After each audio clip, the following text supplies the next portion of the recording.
আজ আমরা ডুব দেব ও হেনরির একটা ক্লাসিক ছোট গল্পে। গল্পর বিষয় অপরাধ, ভালোবাসা আর হ্যাঁ, বদলে যাওয়া। এটা এমন একজন সিন্দুক চোরের গল্প যার জীবনটা হঠাৎ করেই যেন একটা বাঁক নেয়। কিন্তু প্রশ্নটা হলো, কোনো মানুষ কি সত্যিই পারে তার অতীতকে পুরোপুরি পেছনে ফেলে আসতে? চলুন এই গল্পে সেই উত্তরটাই খোঁজার চেষ্টা করা যাক। এই প্রশ্নটা কিন্তু খুব জরুরি, কারণ জিমি ভ্যালেন্টাইনের পুরো জীবন, তার সব ওঠানামা, সব কিছুই যেন এই একটা প্রশ্নের উত্তর দেওয়ার জন্য। একজন মানুষ কি বদলাতে পারে? সত্যি পারে? তো চলুন পরিচয় করা যাক আমাদের গল্পের মূল চরিত্রের সাথে, জিমি ভ্যালেন্টাইন। তার গল্পের শুরুটা কিন্তু হচ্ছে জেলের ভেতর থেকে। জিমিকে আপনি একজন শিল্পী বলতে পারেন, তবে তার শিল্পটা হলো সিন্দুক ভাঙার। মানে সে একজন একেবারে যাকে বলে এক্সপার্ট সিন্দুক চোর। জেল থেকে যখন ছাড়া পাচ্ছে তখনও তার ভাবটা দেখুন। ওয়ার্ডেনকে কি বলছে শুনুন, আরে না, আমি তো জীবনে কোনোদিন সিন্দুক ভাঙিনি। কি সাংঘাতিক আত্মবিশ্বাস, তাই না? একদম নিখুঁতভাবে নিজের আসল রূপটা লুকিয়ে রেখেছে। ওয়ার্ডেন তো তাকে অনেক বোঝালেন, বললেন এবার অন্তত সৎভাবে জীবনটা কাটাও। কিন্তু জিমির মাথায় তখন অন্য কিছু ঘুরছে। কয়েদি নম্বর ৯৭৬২, মানে আমাদের জিমি জেলের বাইরে তো পা রাখল, কিন্তু মনটা বদলানোর কোনো ইচ্ছেই তার ছিল না। আচ্ছা, জেল থেকে বের হয়ে একজন মানুষ কি করে? জিমি কি করলো দেখুন। আশপাশের পাখি, ফুল কিচ্ছু তার চোখে পড়ল না। সে সোজা চলে গেল একটা রেস্তোরাঁয়। সেখানে আরাম করে গ্রিল চিকেন আর হোয়াইট ওয়াইন খেলো। তারপর ট্রেনে চেপে এক পুরনো বন্ধুর ক্যাফেতে গেল। কেন? তার পুরনো ঘরের চাবিটা নিতে। মানে তার প্রায়োরিটিগুলো একদম পরিষ্কার, পুরনো জীবনে ফেরা। আর সেই ঘরে ফিরেই সে যেটা খুঁজল সেটা হলো তার ধুলো মাখা একটা সুটকেস। ওই সুটকেসের ভেতরে ছিল তার সবচেয়ে প্রিয় সম্পদ, তার নিজের হাতে ডিজাইন করা চুরির যন্ত্রপাতি। ভাবা যায় $900-এরও বেশি খরচ করে বানানো এই যন্ত্রগুলোর প্রতি তার যে টান, তাতেই বোঝা যায় কাজটার প্রতি তার কি ভীষণ গর্ব ছিল। তো যা হওয়ার তাই হলো, জিমি আবার তার পুরনো ব্যবসা শুরু করে দিল। আর কি স্পিড! মাত্র 1 সপ্তাহের মাথায় রিচমন্ডে একটা সিন্দুক সাফ। তার ঠিক পরেই লোগান স্পোর্টের একটা চোর প্রতিরোধী সিন্দুকও সে পনিরের মতো কেটে ফেলল। আর তারপর জেফারসন সিটির একটা ব্যাংক থেকে $5000 হাওয়া। Jimmy is back in business. কিন্তু এই চুরির একটা সিগনেচার স্টাইল ছিল, আর সেই স্টাইলটা একজন দেখেই চিনে ফেলেন। তিনি হলেন ডিটেকটিভ বেন প্রাইস। একমাত্র তিনি জিমির কাজের ধরনটা হাতের লেখার মতো পড়তে পারতেন। আর তিনি বুঝে গেলেন ড্যান্ডি জিম ভ্যালেন্টাইন আবার মাঠে নেমেছে। ব্যাস, এবার শুরু হলো চোর পুলিশের খেলা। তো পুলিশের হাত থেকে বাঁচতে জিমি পালিয়ে এলো আরকানসাসের এক ছোট্ট শান্ত শহর এলমোরে। সে ভেবেছিল এখানে কিছুদিন গা ঢাকা দিয়ে থাকবে, কিন্তু সে তখনও জানতো না যে এই শান্ত দেখতে শহরটাই তার জীবনটাকে পুরোপুরি ওলটপালট করে দেবে। আর এখানেই সেই মুহূর্তটা আসে, সেই একটা মুহূর্ত যা সব কিছু বদলে দেয়। জিমি প্রথমবার দেখে অ্যানাবেল অ্যাডামসকে। ব্যাংকের গেট দিয়ে অ্যানাবেল যখন ঢুকছিল তাদের চোখাচোখি হয়। আর ব্যাস, ওই এক পলকে জিমি ভ্যালেন্টাইন যেন নিজেকেই ভুলে গেল। তার ভেতরে পুরনো অপরাধীটা মরে গিয়ে জন্ম নিল এক সম্পূর্ণ নতুন মানুষ।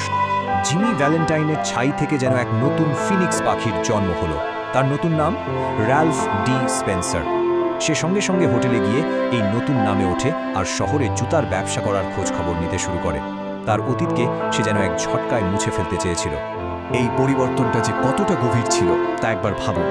একদিকে জিমি ভ্যালেন্টাইন একজন দক্ষ চোর, পুলিশের তাড়া খেয়ে বেড়াচ্ছে, আর মাত্র 1 বছরের মধ্যে অন্যদিকে র্যালফ ডি স্পেন্সার একজন সফল জুতার ব্যবসায়ী। সমাজের সবাই তাকে সম্মান করে, আর সে কিনা শহরের সবচেয়ে বড় ব্যাংকারের মেয়ের বাগদত্তা। অবিশ্বাস্য, তাই না?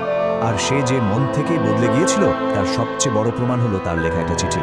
সে তার এক পুরনো অপরাধী বন্ধুকে চিঠি লিখে জানায়, আমি পুরনো সব ব্যবসা ছেড়ে দিয়েছি, আমি এখন সৎভাবে বাঁচি, আর আমি পৃথিবীর সেরা মেয়েটাকে বিয়ে করতে চলেছি।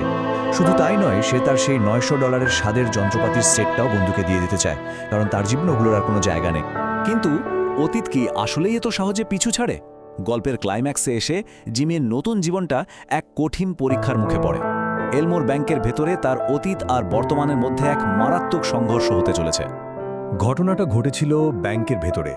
সবাই মিলে ব্যাংকের নতুন আধুনিক ভল্টটা দেখতে গিয়েছিল, আর সেখানে খেলার ছলে একটা বাচ্চা মেয়ে অ্যাগাথা ভুল করে ভল্টের ভেতরে আটকা পড়ে যায়। তার বড় বোন মজা করতে গিয়ে দরজাটা বন্ধ করে দেয়। আর সমস্যাটা হলো ভল্টের কম্বিনেশন তখনও সেট করা হয়নি, টাইমারও চালু নেই। মানে দরজাটা বাইরে থেকে খোলার কোনো উপায়ই নেই। সঙ্গে সঙ্গে ওখানে একটা আতঙ্ক ছড়িয়ে পড়ল। ভেতর থেকে বাচ্চাটার কান্নার আওয়াজ আসছে। অ্যানাবেলের বাবা মিস্টার অ্যাডামস তো একদম অসহায়। তিনি জানেন যে এই ভল্ট খোলার কারিগর আনতে আনতে অনেক দেরি হয়ে যাবে। ভেতরে বাতাসের পরিমাণও খুব কম, বাচ্চাটা বেশিক্ষণ টিকতে পারবে না। ঠিক সেই মুহূর্তে যখন সবাই প্রায় হাল ছেড়ে দিয়েছে, অ্যানাবেল অসহায় চোখে র্যালফের দিকে তাকায়। সে আকুতি করে বলে, র্যালফ, তুমি কিছু করতে পারো না? অ্যানাবেল জানে না র্যালফকে, কিন্তু তার ভালোবাসার ওপর তার অগাধ বিশ্বাস। আর তখনই জিমি তার জীবনের সবচেয়ে বড় পরীক্ষার মুখোমুখি হয়। যদি সে বাচ্চাটাকে বাঁচায়, তাহলে তার আসল পরিচয় সবার সামনে চলে আসবে। র্যালফ স্পেন্সারের জীবন, তার ভালোবাসা, সম্মান সব শেষ হয়ে যাবে।